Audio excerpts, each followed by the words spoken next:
오늘 우리가 읽은 이 누가복음의 말씀은 예수님의 평지 설교의 일부분으로 이제 우리에게 알려져 있는 그런 귀한 말씀입니다. 평지 설교는 우리가 잘 알듯이 마태복음 5장에서 7장까지에 나타나는 이 산상수훈과 비슷한 내용으로 이제 나타나는데요. 차이점이 있는데 그것이 바로 장소적인 차이, 이 산과 평지라는 이 부분의 차이가 있습니다. 마태복음에서 산상수훈은 이 직접적 계시의 형태로서 예수님이 말씀을 전하고 있는데요.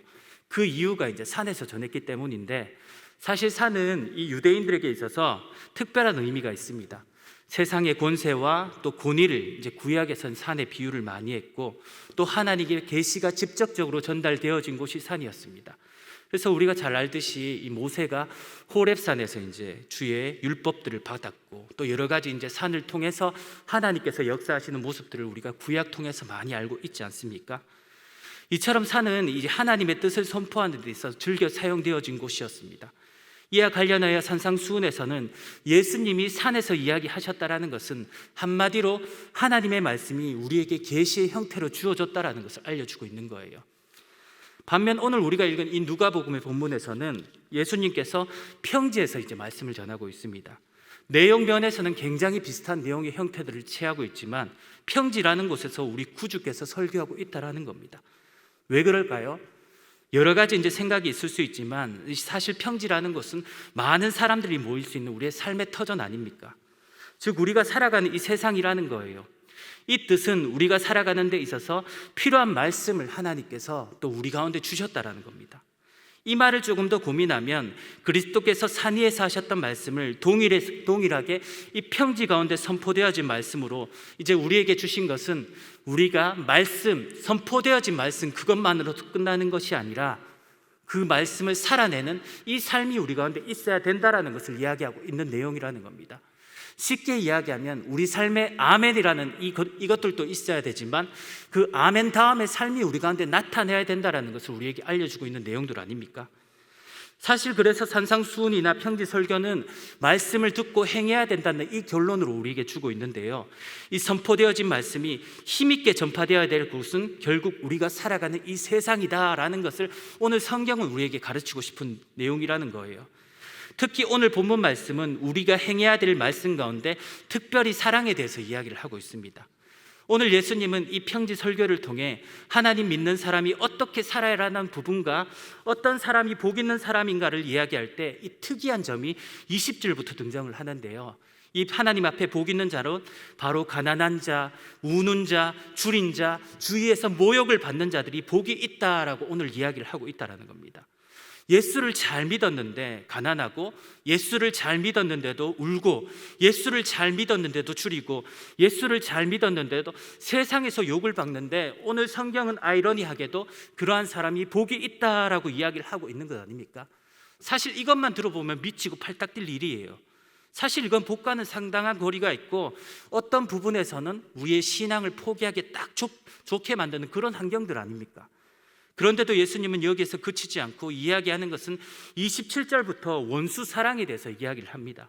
앞에서 수많은 괴로움을 당했는데 27절에서는 이렇게 이야기를 하고 있습니다. 우리 27절 다 같이 한번 읽어보시겠습니까? 27절입니다. 시작. 그러나 너희 듣는 자에게 내가 이르노니 너희 원수를 사랑하며 너희를 미워하는 자를 선대하며. 아멘. 예수를 잘 믿었는데 힘들어지고, 예수를 잘 믿었는데 가세는 기울고, 예수를 잘 믿었는데 삶의 괴로움만 다가왔는데 여기서 끝이 나는 것이 아니라 그 원수도 사랑해야 된다는 것을 오늘 성경에서 가르치고 있다는 겁니다. 사실 원수라는 것을 생각해 볼 때 원수는 사랑할 존재가 아니라 이 복수의 대상 아닙니까? 그래서 우리가 좋아하는 이 드라마들을 보면 이 주인공들이 악당들에게 된통당하다가 심지어 죽기까지 하는데 사실은 안 죽고 나중에는 이제 점 하나 찍고 돌아와서는 이 복수하는 내용의 드라마가 많습니다. 사실은 이제 그런 드라마들이 시청률도 높고 많은 사람들이 이제 즐겨보고 있는데요. 이런 드라마가 좋아하는 이유가 뭘까요? 딱 하나예요. 우리 안에는 나쁜 놈들이 잘못되었으면 하는 마음들이 충만하기 때문입니다. 그래서 그들이 잘 되길 원하는 마음이 우리 인간에게는 없습니다. 저희 딸만 이제 어릴 때만 보더라도 식탁에 이제 우유를 한번 쏟은 적이 있었거든요.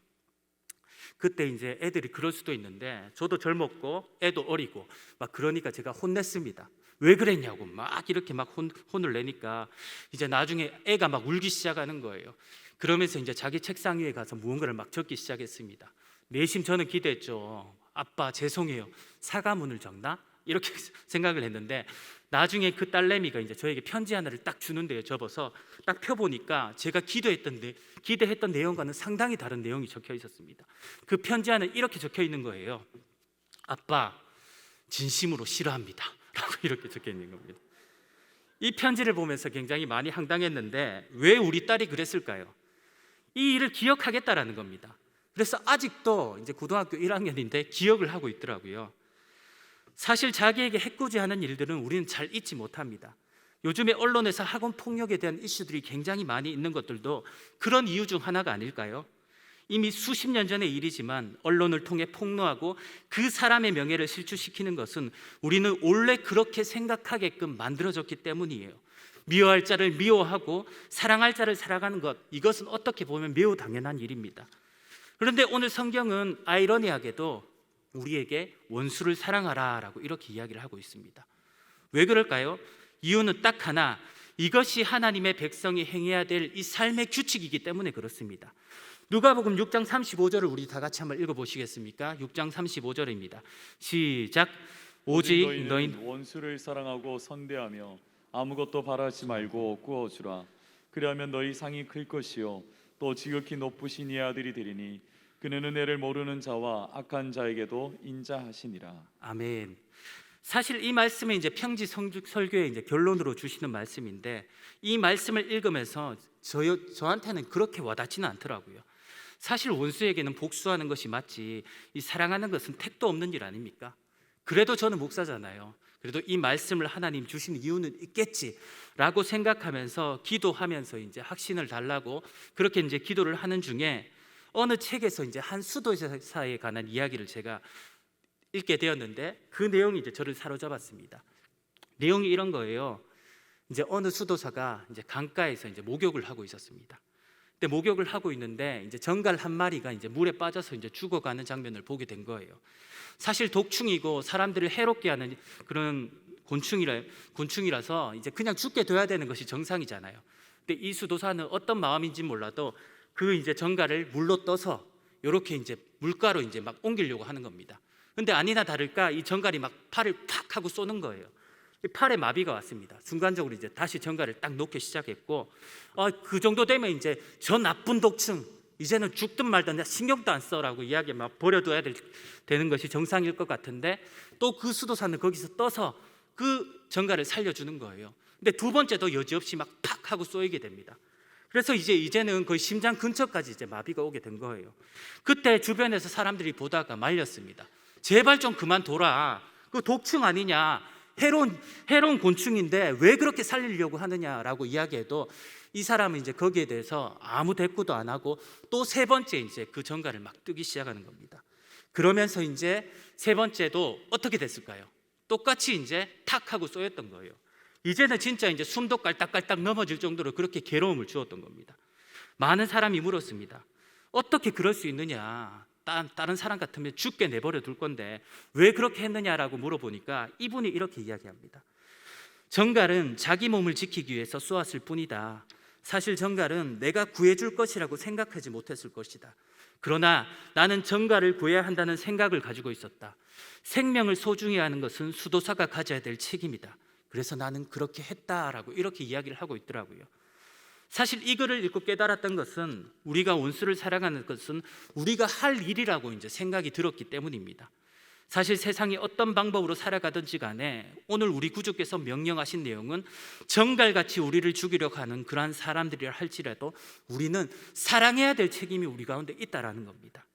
사실 이것이 성경에 기록이 되어 있다면 오늘 우리는 이 말씀을 살아내야 되지 않겠습니까?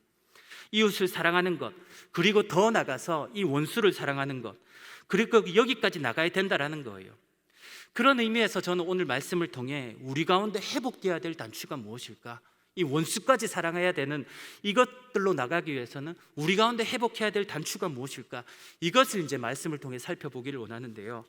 먼저는 이 하나님에 대한 마음의 회복이 우리 가운데 있어야 됩니다. 오늘 우리 구주께서 평지 설교를 시작하실 때 이런 말씀으로 시작합니다. 누가복음 6장 20절도 우리 다 같이 한번 읽어보실까요? 6장 20절입니다. 시작. 예수께서 눈을 들어 제자들을 보시고 이르시되 너희 가난한 자는 복이 있나니 하나님의 나라가 너희 것이며. 아멘.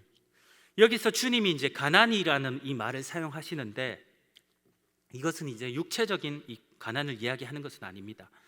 이 말씀을 이제 산상수훈에서는 심령이 가난한 자라고 이렇게 표현을 하고 있는데요. 말 그대로 우리의 마음이 가난하다라는 그런 뜻을 가지고 있다라는 겁니다. 이 말은 하나님 아니면 죽을 것 같다라는 이 마음이라는 거예요. 사실 그때 당시에 이 성경을 읽었던 사람에게는 이 말이 좀 더 현실적으로 다가왔을 겁니다. 왜 그러냐? 예수를 믿는 것은 이 생존의 문제와 직결되어 있었기 때문이에요. 기독교인이라는 이 명함이 세상에서는 이 혐오의 대상이었고 심판의 대상이었습니다. 그 가운데 진리를 깨닫고 주께로 돌아온 자들은 정말로 내 인생에 주밖에 없다라는 이 고백을 할 수밖에 없는 사람들밖에 없었다라는 거예요. 그래서 자기를 부인하고 예수를 따르고자 하던 자들에게 주님은 오늘 이 말씀을 통해 그들 가운데 위로를 하고 있는 내용이라는 겁니다. 한마디로 이런 거예요. 아프냐? 나도 아프다. 많이 힘들지? 그 마음 나도 안다. 그러나 너네는 절대로 틀린 길을 가고 있는 것은 아니야. 조금만 더 힘을 내렴. 이렇게 이야기를 해주고 있는 내용이라는 겁니다. 사실 그런 의미에서 우리가 회복해야 될 첫 번째 단추는 무엇일까요? 바로 주님 앞에 이 가난한 마음의 회복이에요. 이 말을 조금 더 직선적으로 바꾸면 이 하나님만 사랑하라는 이 결론으로 우리가 나가야 된다는 겁니다. 오늘날 우리에게 이 말씀이 조금 더 찔림을 주는 것은 우리 대부분은 하나님을 사랑하고 있지 못하기 때문 아닙니까?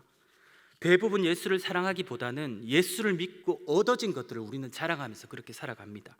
그래서 예수 믿고 복받은 나를 자랑하고, 예수 믿고 형통한 나를 자랑하고, 예수 믿고 건강한 나를 자랑하면서 결국 우리가 말하고자 하는 것이 무엇인지 아세요? 세상에서 이렇게 잘 나가고 있다는 것을 이야기하고 싶은 내용이라는 거예요. 그래서 예수 사랑보다는 세상 사랑이 우리 안에 더 크게 자리 잡고 있는 것이 오늘날의 우리의 현실이라는 겁니다. 가난한 마음이 아니라 부유한 마음으로 주님을 이용해 먹고 있는 거예요. 사실 그렇게까지 해서 사랑하는 그 세상은 우리를 사랑해 줄까요? 절대로 그렇지 않습니다. 이제 몇 해 전에 뉴스를 통해 이제 보신 적도 있을 거라고 생각이 드는데 어떤 20대 젊은 여성이 이제 40대 남성을 이제 살해한 사건이 일어났습니다. 그 이유가 무엇이냐면 이 40대 남성이 6개월 전에 이제 이 여성의 어머니가 운영하는 미용실을 우연히 방문하게 되었고 그 20대 여성에게 이제 한눈에 반한 거예요. 그러면서 이제 이 여인을 막 쫓아다니기 시작했습니다. 스토커하면서. 그러면서 문자도 보내고 전화도 보내고, 전화를 보내는 건 아니죠. 전화도 막 하기도 하고 막 메시지를 보내고 막 이렇게 하면서 이제 집 앞도 서성거리니까 이 여자가 이제 너무 마음에 이제 두려움이 많이 컸던 거예요. 이러다가 내가 어떻게 될 수도 있겠다라는 생각이 들어서 어느 한날은 이 여인이 이제 그렇게 마음의 작정을 하고 이 남성을 이제 집으로 초청을 했습니다. 그러면서 어떻게 했는지 모르겠지만 의자에 묶여놓고 칼을 수십 방 이제 찔러서 그 남성을 살해했다라는 이 내용의 기사를 본 적이 있습니다. 마찬가지예요. 아무리 우리가 세상에 사랑해 본들 이것과 마찬가지로 세상은 우리를 사랑해 주지는 않습니다. 그래서 오늘 우리가 해야 할 것은 무엇일까요? 하나님에 대한 이 가난한 마음의 회복, 하나님만을 사랑하는 이 마음의 회복이 있어야 된다는 것을 믿을 수 있기를 바랍니다. 이 마음을 주님께 드려야 된다는 거예요. 우리는 이것을 목표로 삼고 그에게 끊임없이 붙어 있고 그만을 즐거워하고자 하는 이 마음의 결단이 오늘 우리 가운데 나타나야 된다는 겁니다. 저는 아내와 연애하던 시절에는요, 아내에게 제 정신과 시간을 집중하면서 이제 그렇게 살았습니다. 그래서 길거리를 걷다가도 아내가 희미하게 저거 예쁘다라고 이야기하면 제가 거기를 막 귀를 기울였다가 다음날 몰래 가서 그걸 사다가 이제 아내에게 막 갖다 바치기도 했고, 그리고 이제 제 집에 막 가다가 한 밤 10시, 11시가 넘었는데도 갑자기 바다라고 가보고 싶다라고 이야기하는 순간 그 비읍자만 들려도 바로 핸들을 꺾어서 바다를 향해 갔었습니다. 시간이 중요하지 않았던 거예요. 그때는 이제 아내를 너무 사랑하는 마음이 컸기 때문에 그 시간이 중요하지 않고 아내가 원하는 모든 것을 들어주고 싶은 마음이 제 안에서 충만했었습니다. 제가 왜 그렇게 했을까요? 아내를 사랑하고 함께하는 것을 즐거워했기 때문에 그랬던 거예요. 옆에만 있어도 참 좋았던 시절이 있었는데요. 물론 지금은 가끔 떨어져 있어도 은혜구나라는 것을 깨닫곤 합니다. 제가 이런 이야기를 하는 것은 이 제 아내를 기뻐하듯이 우리 역시 주님과 함께하는 그 기쁨이 우리 가운데 있어야 된다라는 거예요. 왜냐하면 사랑은 끊임없이 붙어 있고 그만을 즐거워하는 것이기 때문입니다. 초대교회 대표적으로 일어났던 아나니아와 삽비라의 사건을 아시죠? 이 사람들은 자신의 밭을 팔고 그 돈의 일부를 감추었다라는 이 이유 때문에 이제 죽임을 당하게 된 그런 사람들이었습니다. 이 한 가지로 축약하면 결국 그들이 그러한 벌을 받았던 것은 이 하나님께 대한 마음을 전적으로 드리지 못했기 때문에 그러한 결과들이 나타났던 것들 아닙니까? 그래서 우리는 전적으로 우리의 마음을 주님께 드려야 된다는 거예요. 오늘 하나님이 오늘 우리에게 원하시는 한 가지가 뭘까요? 다른 거 없잖아요. 너의 마음 나한테 좀 주면 안 되겠니? 라고 이렇게 이야기를 하는 겁니다. 오늘 우리의 마음이 어디에 홀려 있는지 우리는 스스로 점검해 보셔야 됩니다. 여러분의 핸드폰에 가장 많이 검색되어지는 것, 그것이 여러분의 첫 번째 기도 제목이고 하나님보다 앞서 있는 것들입니다. 그것에서부터 돌아서서 바로 하나님께 우리의 마음을 돌리셔야 됩니다. 그래서 전적으로 주님께 마음을 드리면서 하나님만을 온전히 사랑하시는 귀한 믿음의 권속들 될 수 있기를 주님의 이름으로 축복합니다. 이것이 우리가 첫 번째 회복되어야 될 단추이고요.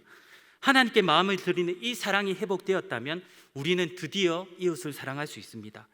오늘 성경을 보세요. 오늘 성경에서는 하나님 사랑이 전제된 자들이 할 수 있는 사랑이 있는데 우리가 미워하는 이웃들에 대한 사랑이라는 겁니다. 누가복음 6장 32절인데 다 같이 한번 읽어보도록 하겠습니다. 6장 32절입니다. 시작. 너희가 만일 너희를 사랑하는 자만을 사랑하면 칭찬받을 것이 무엇이냐? 죄인들도 사랑하는 자는 사랑하느니라. 아멘. 사실 사랑하는 사람을 사랑하는 것은 누구나 할 수 있는 일이에요. 자기가 좋아하는 사람들에게 잘해주고, 자기가 좋아하는 사람을 칭찬해주고, 자기가 좋아하는 사람에게 먹을 것 갖다 주고 선물하는 것은 굉장히 쉬운 일입니다. 오늘 본문에 의하면 그러한 사랑은 죄인들도 할 수 있는 사랑이다라고 이야기를 하고 있습니다. 오늘날 많은 사람들이 이제 사랑은 실천합니다. 그러나 그러한 사랑이 나와 내 가족에 머물러 있는 경우가 굉장히 많이 있다라는 겁니다. 우리는 항상 기도하죠. 세상에도 이기고 하나님의 복도 받기 원합니다. 그래서 예수도 잘 믿고 세상적으로 잘 되기를 바랍니다. 여기까지는 누구나 할 수 있는 기도입니다. 조금 더 발전이 되어 있으면요, 내 가족과 내 사촌과 내 사돈과 내 팔촌과 내 친구가 잘 되기를 원합니다 라는 이러한 기도들을 드립니다. 사실 그런데 이러한 사랑은 죄인들도 할 수 있는 사랑이라고 오늘 성경은 기록하고 있다는 겁니다. 그래서 우리는 조금 더 이 사랑에 대해서 고민을 해봐야 되는데 더 고차원적인 사랑으로 나가야 된다는 겁니다. 그것이 어디냐? 바로 원수를 사랑하는 여기까지 나가야 된다는 거예요. 오늘 우리가 읽은 이 본문 이전의 상황은 여기까지 사랑해야 한다는 것을 잘 보여주고 있는데요. 누가복음 6장 27절에서 31절을 우리 다 같이 한번 읽어보도록 하겠습니다. 시작. 그러나 너희 듣는 자에게 내가 이르노니 너희 원수를 사랑하며 너희를 미워하는 자를 선대하며 너희를 저주하는 자를 위하여 축복하며 너희를 모욕하는 자를 위하여 기도하라. 너희 입밤을 치는 자에게 젖뺨도 돌려대며 내 겉옷을 빼앗는 자에게 속옷도 거절하지 말라. 내게 구하는 자에게 주며 내 것을 가져가는 자에게 다시 달라 하지 말며 남에게 대접을 받고자 하는 대로 너희도 남을 대접하라. 아멘. 여기서 마태복음에 나타났던 이 기독교의 황금률이 나타나는데요, 이 말은 너희도 대접받았으니 남을 대접하라 라는 이 말을 우리에게 해야 된다는 것을 이야기하고 있는 내용입니다. 이 말은 앞세의 수치를 경험하면서도 우리가 원수를 향해 선대를 베푸는 것은 우리 구주께서 십자가를 지시고 그 십자가에 죽으시고 정말로 부활하심으로 말미암아 너희에게 그런 선대를 베풀었으니 너희 역시도 그 사랑을 받았다면 이 사랑을 행하면서 나가야 된다라는 것을 이 기독교의 황금률에 이제 비유를 해서 우리에게 말씀하고 있는 거예요. 남에게 대접을 받고자 하는데도 너희도 남을 대접하라. 예수 그리스도가 너희를 위해 죽었지 않느냐? 하나님이 너희에게 사랑을 베풀었지 않느냐? 그 사랑을 받았다면 그 사랑을 행하면서 살아야 된다라는 것을 오늘 우리에게 이야기를 하고 있는 내용이라는 겁니다. 예전에 이제 재미있는 뉴스를 한번 본 적이 있거든요. 어떤 TV 프로그램이었던 것 같은데 이제 어떤 아주머니 한 분이 계셨습니다. 이분이 이제 길고양이가 이제 참 불쌍해서 몇 년째 이제 밥을 주면서 이제 그렇게 이제 길고양이들을 막 먹였는데요. 근데 이 고양이 한 마리가 몇 년째 밥을 줘서 그런지 많이 고마웠는지 몰라도 어느 순간부터 아주머니에게 이제 보답할 요량으로 이제 특이한 행동을 하나 하기 시작했습니다. 그것이 무엇이냐 하면 어느 날부터 집 마당에다가 이제 쥐를 물어다 놓기 시작을 한 거예요. 그것도 모르고 이제 어느 날 아주머니가 아침에 집을 나서는데 마당에 쥐가 한가득 있으니까 막 기겁을 하고 막 놀랬던 거예요. 나중에 이제 자초지정을 알고 말도 못 알아듣는 이 고양이에게 막 이야기 설명하기 시작합니다. 고양아, 나는 쥐는 못 먹는다. 이렇게 이야기하면서 막 그랬는데 이 고양이가 알아들었는지 어땠는지 몰라도 그 이후로부터는 다른 것들을 막 물어오기 시작합니다. 그것이 뭐냐면 이 아주머니가 평소에 밭일을 하면서 이제 목장갑을 끼거든요. 이 목장갑을 막 끼면서 이제 여러 가지 밭일을 하는 걸 보고 이 고양이가 그때부터 이제 동네에 있는 모든 목장갑들을 막 물어오기 시작했던 거예요. 그 다음부터 이제 마당에는 지 대신에 이제 목장갑이 가득한 이런 장면들을 막 보여주기 시작했는데요. 제가 왜 이 말씀을 드리냐면 이 이야기에서 우리가 하나님께 드려야 될 마음이 저런 것이 아닐까라는 이 생각들을 잠깐 했기 때문입니다. 사실 우리 구주께서는 하나님과 원수되었던 우리를 위해서 수치를 당하고 뺨을 맞고 온갖 모욕을 당했습니다. 그리고 십자가에 달려 돌아가셨습니다. 왜 그랬을까요? 우리 때문에 그랬다는 거예요. 그래서 우리 역시 은혜를 아는 자로서의 그런 삶을 살아가야 된다는 겁니다. 우리 스스로를 생각해 봤을 때 우리가 얼마나 구원받을 만한 자격이 있는 사람들입니까? 사실 그렇지 않잖아요. 우리 스스로를 묵상하면 우리 안에는 죄밖에 나올 것이 없다라는 것이 오늘날 우리에게 솔직한 모습들 아닙니까? 그럼에도 불구하고 그 구주께서 우리를 사랑하시고 하나님의 자녀를 불러주심으로 말미암아 그 거룩하신 하나님을 아버지라 부를 수 있는 놀라운 은혜를 허락하셨다는 것을 믿을 수 있기를 바랍니다. 그런 의미에서 우리 역시도 마땅히 해야 될 것은 무엇이냐? 그 사랑을 받았으면 그 사랑을 행하면서 살아야 된다는 겁니다. 그런 의미에서 하나님이 사랑이 전해지지 않는 곳이 있다면 마땅히 전할 수 있는 이 것들이 우리 안에 있어야 됩니다. 특히 교회 안에서 불편한 사람들이 있으시죠? 어떻게 저런 사람이 있을 수가 있나? 와, 진짜 예수님도 포기한 인간, 지옥은 저런 사람을 위해서 준비되었다라고 이야기하면서 미워하는 분들이 있을지도 모르겠습니다. 좀 더 온건하신 분들은 안 보면 된다, 뭐 인생에서 뭐 다 친해질 필요가 있냐, 이렇게 생각하면서 이 불편한 마음을 막 쌓아놓고 항상 원수 같은 사람들을 생각할 때마다 천국에서 만나보자 그날 아침 거기서 막 이렇게 찬송할 때마다 마음속으로 그 사람을 점점 밀어내는 것이 오늘날 우리의 솔직한 모습이라는 거예요. 그러나 그것은 그리스도인의 자세가 아니다라고 이야기하는 것이 오늘 성경이 이야기하고 싶은 내용이라는 겁니다. 우리는 사랑을 받았기에 그 사랑을 베풀어야 됩니다. 비록 용서받지 못할 사람이라 할지라도 우리의 할 일은 사랑이라는 거예요. 2015년 6월 달에 미국 사우스캐롤라이나주의 찰스턴의 흑인 교회에서 이제 총기 난사 사건이 일어난 적이 있었습니다. 거기서 이제 범인은 이 백인 우월주의자였는데 이제 막 총을 난사했는데 그 결과가 이제 9명의 목숨을 앗아가는 그런 결과들로 나타난 거예요. 전 미국이 이제 충격에 빠지게 되었는데 더욱 놀라운 것은 유가족들의 반응이었습니다. 대부분은 착실한 기독교인들이었는데 이분들은 법정에 서면서 이 범인과 마주하면서 놀라운 고백들을 해나갑니다. 그때 나왔던 이 기사 내용의 일부인데요, 이런 내용입니다. 법정에 나온 희생자들의 가족은 큰 슬픔과 분노를 감추지 못하면서도 대체로 로프를 용서한다고 말했다. 희생자의 에델 랜스에 따른 판사 앞에서 엄마를 다시 안을 수 없게 됐다. 그러나 나는 당신을 용서하겠다. 당신의 영혼에 자비가 있기를 바란다. 당신은 우리에게 상처를 주었지만, 당신은 많은 사람들에게 상처를 주었지만 하나님은 당신을 용서한다. 그렇기 때문에 나도 당신을 용서하겠다 라고 이렇게 고백을 했고요. 또 다른 희생자인 티안자 샌더스의 어머니는 이렇게 고백합니다. 내 몸이 아프지 않은 곳이 하나도 없다. 그러나 하나님의 자비가 당신에게 있기를 바란다 라고 이렇게 이야기합니다. 역시 희생자의 가족인 앤서니 톰슨은 이렇게 고백을 했습니다. 나는 당신을 용서한다. 내 가족도 어렵지만 당신을 용서하겠다. 당신이 회개하기를 바란다. 회개한다면 당신은 더 나은 사람이 될 것이다 라고 이 용서를 말했다라는 겁니다. 사랑할 수 없는 사람을 용서하는 이 용기가 어디서 나왔을까요? 바로 하나님의 사랑에서 비롯되었다라는 겁니다. 우리 힘으로 도저히 용납할 수 없지만 하나님이 당신을 사랑하시기에 도저히 참을 수 없고 이 울분이 끊어지지 않지만 하나님, 당신 때문에 나 이 사람 한번 사랑해 볼게요 라고 고백하는 것들 아닙니까? 저도 마찬가지예요. 저는 이제 직장 생활을 했던 사람인데 이 교회 집사님 밑에 한 6년을 일했던 적이 있었습니다.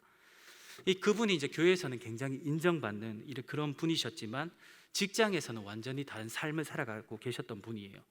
그 밑에 이제 6년을 일했지만 이 급여는 이제 6년 동안 제자리였고 월급도 이제 계속해서 미뤄서 막 주던 거예요. 그때 이제 우리 애들은 저를 닮아서 얼마나 분유를 잘 먹는지, 그때 일동 후디수가 그렇게 비싼지 처음 알았습니다. 그래서 여러 가지 이제 어렵고 힘든 가운데 있었지만 이렇게 살다가 이제 제 인생이 이제 끝나는 것이 아닐까라는 이 생각이 저 안에 막 들었던 거예요. 그래서 이 절망이 하루에도 몇 번씩 찾아오게 되었고, 그때 당시 저의 기도 제목이 무엇이냐면 하나님, 내일 아침에는 눈이 좀 안 떠졌으면 좋겠습니다라고 이렇게 매일매일을 기도했던 것 같아요. 차라리 천국 갔으면 좋겠다. 부끄러운 이야기지만 예전에 막 연탄도 한번 사보고 그러면서 한번 이제 시도를 한번 해보려고 막 이렇게 생각도 한 적이 있었는데요. 사실 신학도 그 가운데 생각했던 거예요. 뭔가 이 시대를 불태워 버리겠다라는 이 생각은 애초에 없었고요. 인생이 힘들어서 공부하자, 공부라도 해보자라는 이 결단으로 뛰어들었던 것 아닙니까? 그 와중에 자연스럽게 신학을 공부하게 되면서 회사에 나오게 되었지만 그 과정 가운데 이제 저는 퇴직금도 정산을 받지 못했습니다. 참 용서하기 힘들더라고요. 어릴 때부터 알았던 분이었거든요. 그 돈이면 이제 내한테 있는 빚도 다 갚을 수 있고 할 건데 이제 마음속에 이제 칼이 없어지지가 않는 겁니다. 용서하기가 너무 힘들더라고요. 그렇지만 제 마음속에 이제 그거 다 잊기로 했습니다. 제가 마음이 착해서 그랬을까요? 물론 착한 부분들도 조금 있긴 한데 그것보다는 제가 용서할 수 있었던 것은 결국 이 안에 하나님이 뜻이 있다라는 것을 발견했기 때문에 그러한 결단으로 나가게 되었던 것들입니다. 제가 설교자로서 한 번씩 괴로울 때가 있습니다. 그것이 무엇이냐 하면 내가 아프고 괴로워도 설교해야 되고 그 어떤 때는 아픔이 해소되지 않았는데 남을 위로해야 할 때가 있더라고요.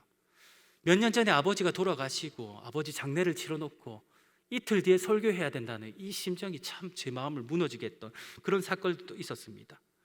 그런데 놀라운 것이 무엇이냐면 제가 겪은 아픔들 때문에 다른 사람들이 위로받는 이 놀라운 은혜로 하나님이 저에게 보여주셨다는 겁니다. 사실 경험해 보지 않으면 모를 일들 때문에 이 아픈 사람들을 위로할 수 있게 되었던 것들 아닙니까? 제가 직장 생활 가운데 어려웠던 그 시절의 아픔으로 결국 성도들의 상황을 생각해 보게 되었고, 그렇기에 오히려 지금은 그 시절에 대해서 감사하는 마음을 가질 수가 있게 되었다는 겁니다.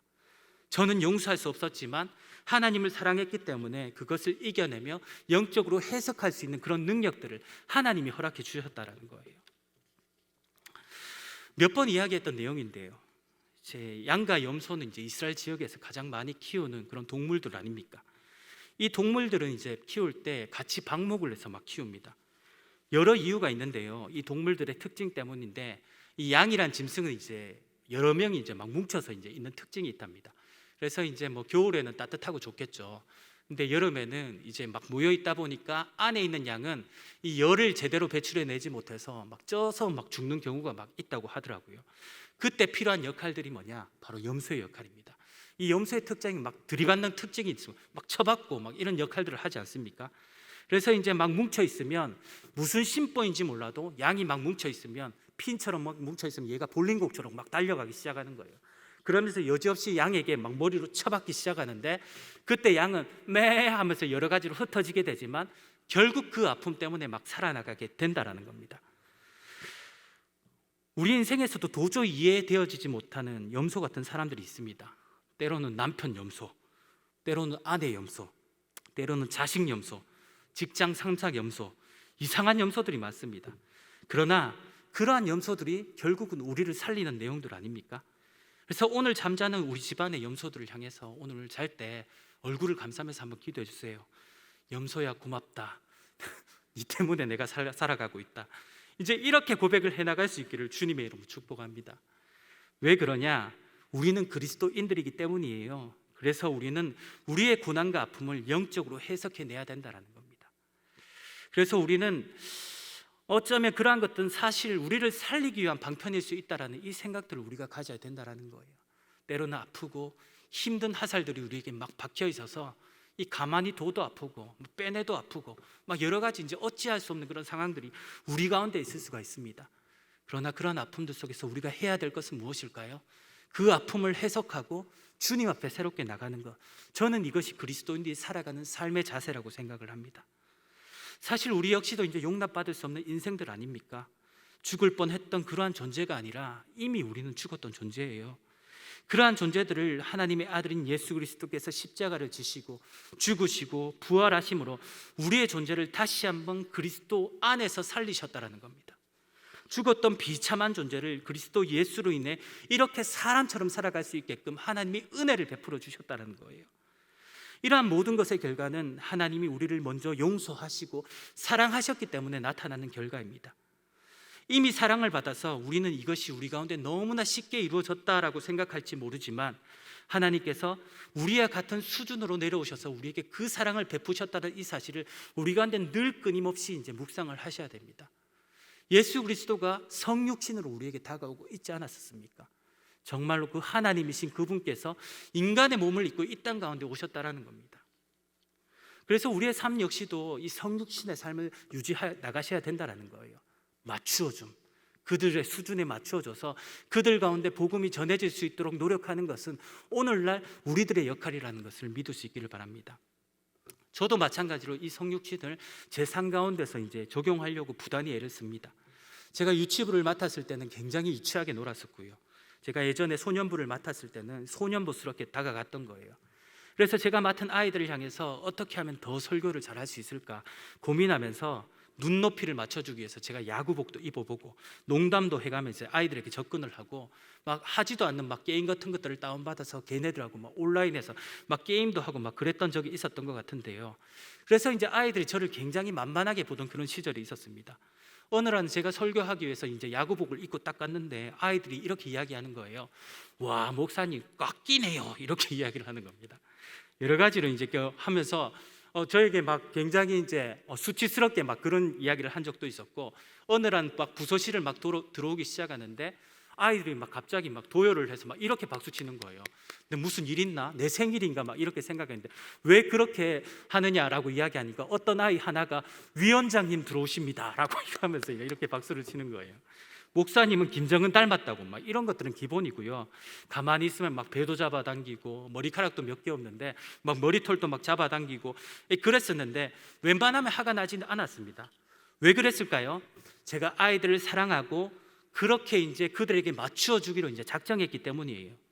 그래서 이제 다 참아냈던 이런 결과들이 제 안에 있었습니다. 이 이야기를 하는 것은 우리 구주께서 우리를 사랑하시기 위해 수많은 고초와 고통들을 당하셨다라는 겁니다.